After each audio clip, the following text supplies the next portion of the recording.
Hadis nomor 9. Iman memiliki lebih dari 60 cabang. Bismillahirrahmanirrahim. Haddatsana Abdullah bin Muhammad al-Ja'fi. Qala haddatsana Abu Amir al-Aqadi. Qala haddatsana Sulaiman bin Bilal an Abdullah bin Dinar an Abi Salih an Abi Hurairah radhiyallahu anhu. عن النبي صلى الله عليه وسلم قال: الإيمان 60 شعبة والحياء شعبة من الإيمان. Telah menceritakan kepada kami Abdullah bin Muhammad al-Jufi, ia berkata, telah menceritakan kepada kami Abu Amir al-Aqadi, ia berkata, telah menceritakan kepada kami Sulaiman bin Bilal dari Abdullah bin Dinar dari Abu Shalih dari Abu Hurairah radhiyallahu anhu dari Nabi Shallallahu alaihi wasallam, beliau bersabda, iman itu memiliki lebih dari 60 cabang, dan rasa malu adalah salah satu cabang dari iman. Penjelasan tentang lafaz bidun. Kata bidun dalam hadis ini bukanlah angka pasti, melainkan menunjukkan bilangan dalam rentang tertentu. Para ulama berbeda pendapat mengenai jumlah pastinya. Sebagian mengatakan antara 1 sampai 9, ada juga yang mengatakan antara 3 sampai 9. Pendapat yang paling masyhur dan banyak disepakati oleh para ahli tafsir adalah pendapat Al-Qazaz, yaitu bilangan antara 3 sampai 9. Dengan demikian, sabda Nabi, iman itu memiliki lebih dari 60 cabang. Bisa dipahami bahwa iman memiliki sekitar 63 hingga 69 cabang, bukan tepat 60 atau 70. Makna malu sebagai cabang iman. Menurut Ibnu Hajar dalam syarahnya, secara etimologi, kata al-haya berarti perubahan yang muncul dalam diri seseorang karena takut berbuat hal yang memalukan. Kata ini juga dapat berarti meninggalkan sesuatu karena adanya sebab tertentu yang menuntut untuk meninggalkannya. Secara istilah, malu adalah sifat yang mendorong seseorang untuk menjauhi hal-hal yang buruk dan mencegahnya dari tidak menunaikan hak orang lain.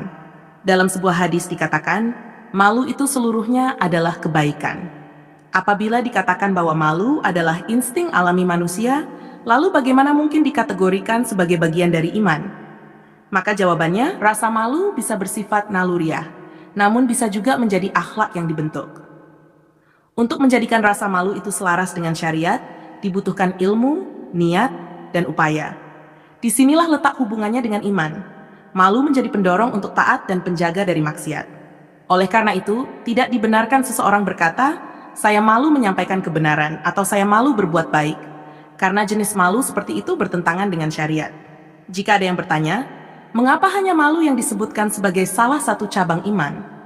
Maka jawabannya, karena sifat malu adalah sumber dari cabang-cabang iman yang lain.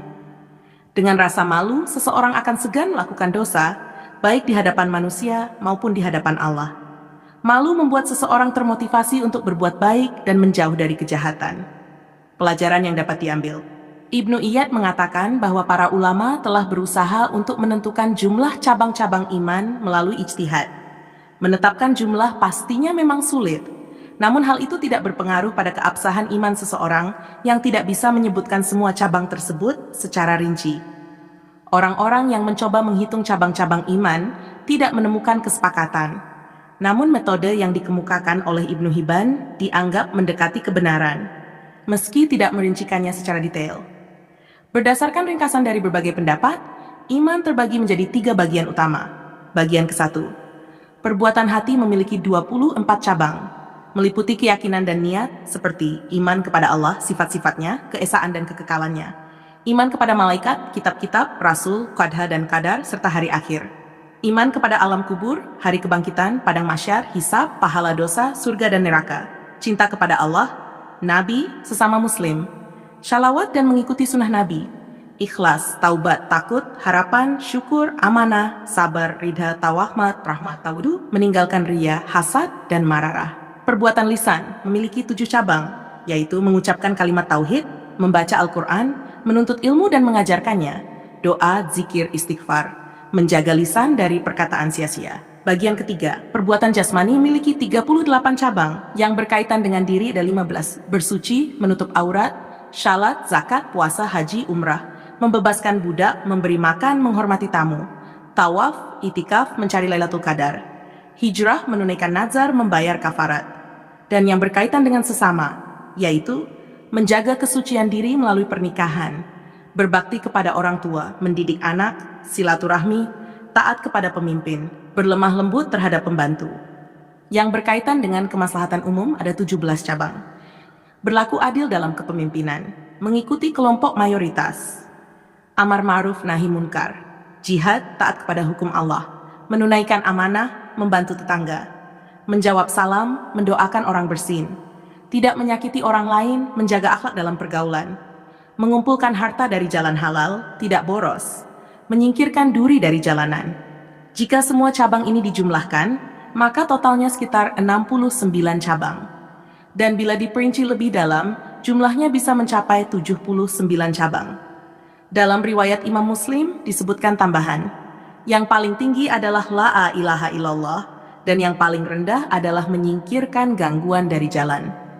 Ini menunjukkan bahwa tingkatan cabang iman berbeda-beda. Ada yang sangat tinggi nilainya, dan ada yang sederhana namun tetap bernilai dalam pandangan Allah.